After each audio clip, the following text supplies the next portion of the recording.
This is the former U.S. ambassador to Russia and MSNBC international affairs analyst Michael McFaul, a good friend to us. Hey, what Donald Trump said there, they're going to be swapping territories to the betterment of both. Do you think that's true? Does Volodymyr Zelensky think that's true? Obviously not. That's why he made his statement today. And in talking to Ukrainian officials over the last 24 hours, they don't think that. Remember, this is swapping Ukrainian territory for Ukrainian territory, not Russian territory. And that the president so flippantly said, this is what we're going to talk about without the Ukrainians in the room, I just think is undermining his own ability to mediate an end to this horrific war. And I always say I applaud his efforts to be engaged and to try to end this war. But the strategy that he's adopted so far, I don't think advances the objective of ending the war. And contrary, if he walks out of a press conference and says, I've just agreed to give away this and that piece of Ukraine to Putin, that will set back the peace process, not advance it. And also his lack of adherence to timelines, right? Because that Friday deadline that he set for Russia to agree to a ceasefire or then face new economic sanctions, that came and went. Instead, to your point, Trump has handed Moscow a diplomatic win. He's agreed to meet face-to-face with Putin. Does a one-on-one, Michael, does a meeting like that put Putin in the driver's seat? Trump has recently shown, yes, frustration with Putin, but why does he not act as forcefully toward him as he does toward almost anyone else? Yeah, countries like India and Brazil, by the way, he's tougher on than with his tariffs. I'd say two things. One, I just think the president continues to make this mistake of making threats and then not following through. One of my mentors here at Stanford was George Shultz, the Secretary of State for Ronald Reagan, and used to always tell this story. When he was a young soldier, a Marine, joining up to fight in World War II, his sergeant gave him a gun, and he said, never point this gun at somebody unless you're willing to shoot it. And this is just the exact opposite of that. Threats, threats, threats, and then he backs away. That deadline came and passed, and nothing happened, and Putin notices that. But second, to the other point you made, it is always a gift to any leader in the world to sit down with the President of the United States of America. When I worked for President Obama and planned summits with Russian leaders and other countries, we always knew that this was something we were giving them, and we expected something in return. And what I think is wrong about this sequencing is I worry that Putin will get the gift. He'll get the gift of sitting next to the United States president in the United States of America, by the way, in Alaska. A part of the former Russian Empire, by the way, that some Russian nationalists still think that they need back. They should have got back, that we hoodwinked them. Just an odd choice in my view. But I hope the president and his team are thinking very hard about that question right now, because they've already given the gift. It's already there. Putin already wins just by showing up. This president always talks about being transactional.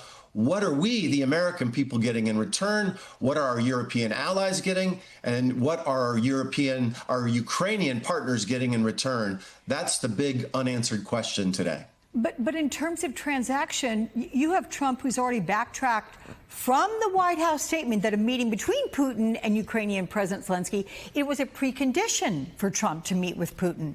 So give me a sense of what the dangers are for Ukraine not being at the table or having met prior to this with Putin. Well, they're very worried.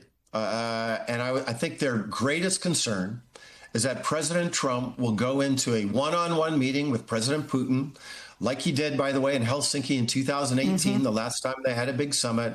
No staffers in the room, no Russia specialist. His specialist back then, Fiona Hill, was kicked out. And Putin, I've been in meetings with Putin. He is very effective negotiator. He's a very effective twister of history. And he will then make a plea for why Donetsk, Mr. President, has always traditionally been part of Russia. Crimea, part of Russia. Acknowledge and recognize these facts. And then they're going to come out and have a press conference, and President Trump might say that. And that then will tie the hands of President Zelensky and his European allies in actually negotiating. That is their greatest fear. It's my greatest fear, too. Here's another thing, though. People close to the Kremlin are telling the New York Times that Putin's top priority, not necessarily territory, it's keeping Ukraine out of NATO, limiting Ukrainian military capabilities, laying the groundwork for a more Moscow-friendly government in Kyiv. Does that ring true to you? No, it doesn't. I'm sorry. That's called Kremlin spin. I appreciate it's hard to report on Russia because you can't even report from there. But I watch Putin's statements pretty closely. Ever since he launched this barbaric invasion of Ukraine, he's been crystal clear about his objectives. There's not some ranking. NATO's higher than territorial annexation. Remember, in Russia, you buy a map today, 4 regions of Russia, and then 5th, when you count Crimea, are already part of the map of the Russian Federation.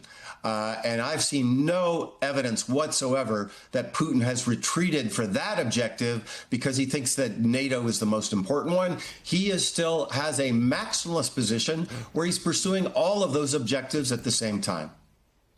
Let me ask you to put a crystal ball in front of you. Does anything that happens on Friday lead to a ceasefire?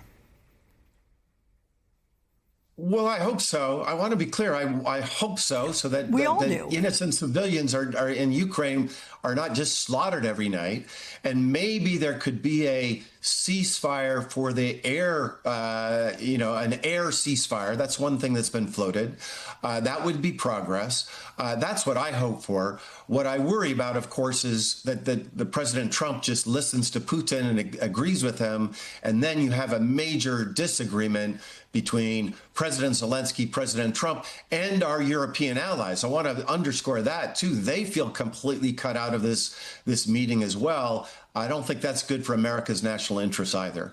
Okay, but you're very good to talk to, my friend. Michael McFaul, thank you so much. We'll see you again soon. Thank you.